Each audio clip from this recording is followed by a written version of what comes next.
It's the end of the day with Ray. Hello, my friends. Well, I wanted to bring David Gibbons on because I wanted to thank him. David Gibbons, I know you were just on here last couple weeks ago, but I wanted to thank you because I saw an interesting thing. My face on the cover of your magazine. That was awesome. I appreciate that, my friend.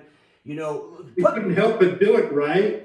You know, here it is. Well, you know, in front of your screen and everything, we've got this fabulous photo of you. We had to do that. You have no idea how popular you are on my channels, whether it's the website, the social media. So we had to put you into the magazine talking about HP. You're a popular speaker at my events when we run them here in China, and you and I have been to Cairo, we've been to Cancun. So wherever you go, we're very happy to publish you because, Ray, people like to listen to what you have to say. And I'm not saying this to blow up your head or anything, but you are a thought leader. You think outside of the box. You challenge us. You challenge me, to be honest with you. I don't agree with everything you say, but I have to listen to you because you challenge me to think. And we all need to be challenged to think. So thank you very much. We're very proud to have you on the front cover of our latest edition of the magazine. Well, Congratulations. I'm super honored by that, and I was looking in my publications because I put those on LinkedIn, but I think I've had about 45 publications in your magazine, so I really do appreciate that. David, it is right. I always say it's not about everybody thinking together. It's about people that challenge the way they think, that really causes innovation or spurs a change from the status quo. I mean, if you just hung around people that thought like you all the time, you would never move the needle. Or if you just hung around people that always wanted to pacify you to make you feel good about what you're doing, even though they know it's wrong and they're afraid to say anything, it doesn't move the needle. And I've always appreciated your magazine for that because, you'll talk about the cartridge industry that way. You talk about the OEMs that way. Obviously, you don't let the OEMs edit your material.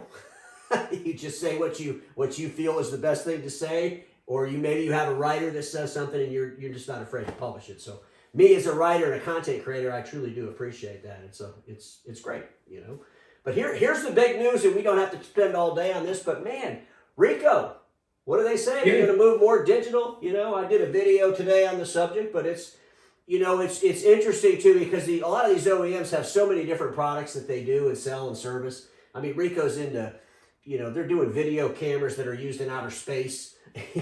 They're doing stuff with automobiles and technology around automobiles, and they have this big print business, been their biggest cash cow forever, and now they're saying, hey, we're not going to probably be printing that much. It's only going to represent 20% of our revenue, 25% of our revenue in 2025. What do you think was the reason that they did this now? Their financials aren't even out yet. They come out in March, in about 3 more weeks. Are you thinking what I'm thinking?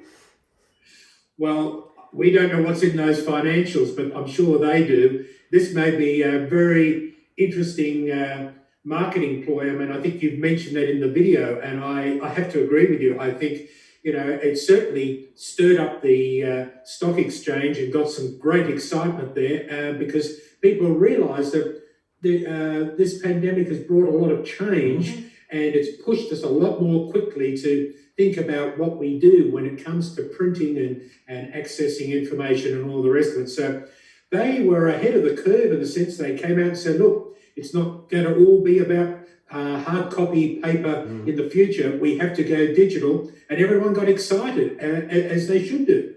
Well, what's funny about it is that, if you saw their financials at their third quarter, they got a train wreck coming on. So we know at the end of March it'd be the worst year Ricoh ever had. And I think it was a good way to say, hey, we're bold, we're recognizing the problem. So I did give them kudos for that. Hey, we're recognizing the problem. Let's tell the whole world. Because, Konicka's not much better off financially. And they're not out there talking about it to the extreme that Ricoh is. So, I mean, they really went out there bold and said, hey, we're going to do something different. We want people to see us as a digital company, not a printer company.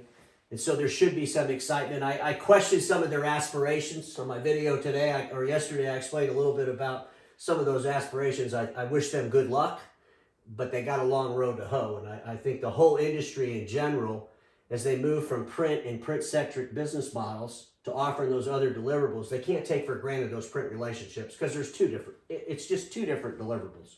Print is print, toner and parts is one deliverable, IT services and digitalization and all these other things are something totally different.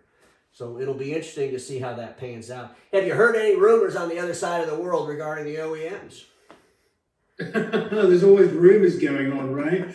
The big news that's breaking now, of course, is about Canon suing certain companies over infringement of their patents. So we need to unpack that and see what that's breaking news right now.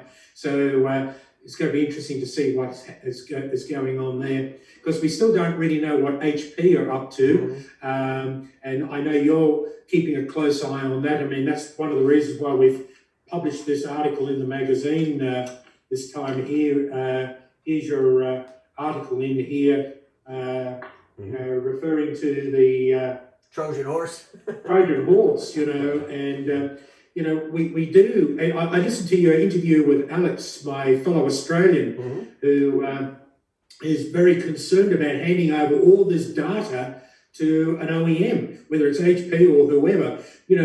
In Australia, we're very fierce and we're very concerned about our protecting our data, and we don't want people handing over our data on their behalf. So, it's a dangerous path we tread when data is being shared. And I agree with Alex. We need to be very, very careful about what's going on.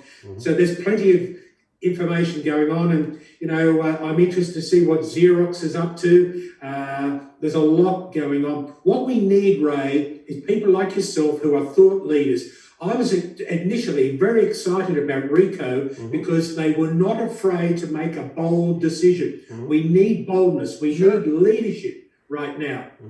And for the OEMs to be taking leadership, this is a tremendous thing. I will be the first to applaud such kind of bold initiatives. We're living in a different world, the new normal. What does it look like? What does the future look like? We expect these OEMs to deliver the future to us today, so we can get on with our lives. I think that's what it's all about. Well, I think you're going to see some interesting things. I still predict that Rico does something with another manufacturer. I always pick Kyocera to be that manufacturer.